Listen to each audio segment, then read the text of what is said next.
Okay, so today we are doing another update video on my masport 190 Briggs and Stratton engine, full aluminum, one height adjustment, 21-inch walk behind lawnmower, self-propel.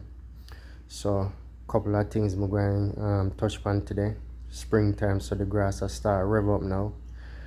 So you want to make sure you do yearly maintenance on the mower before the season start in full, so you don't have no hiccups or anything like that while you're trying to use this thing, or any lawn tool or anything like that. I recommend, if you have any gas tools or anything, make sure you do a yearly maintenance on them. Change your spark plug, check your air filter, change your oil, of course, and then whatever specifications are so is unique to your mower.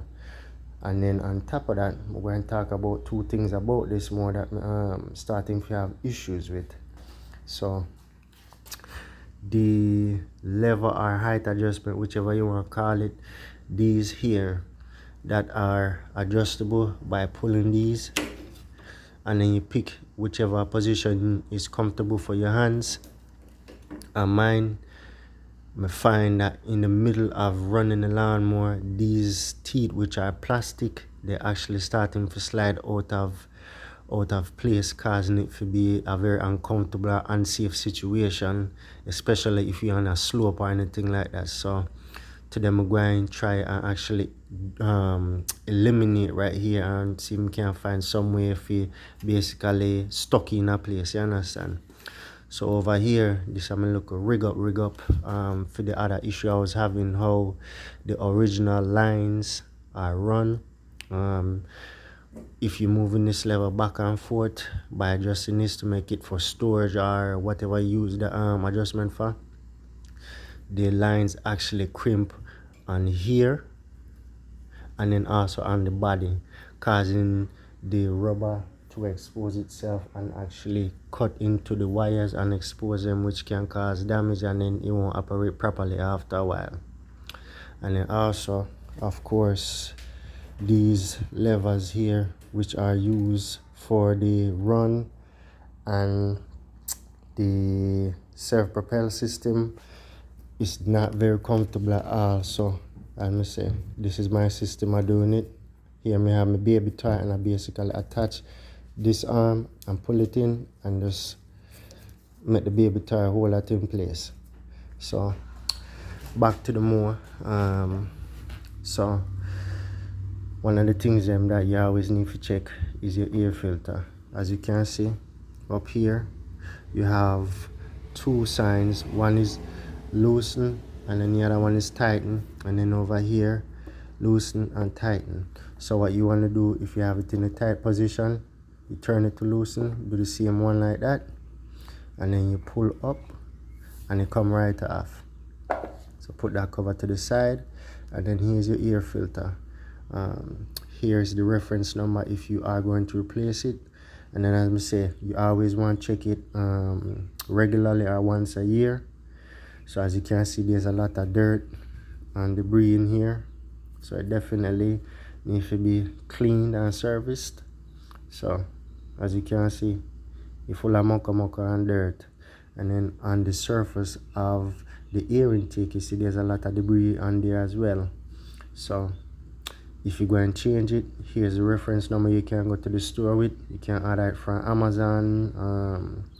A lot of the local home stores also have them, Home Depot, Lowe's, or anything like that. Just check and see if they carry the filters for the Briggs and Stratton, and hopefully they have this unique filter for your engine. Again, this is the 190cc Briggs and Stratton engine. So definitely clean out the area.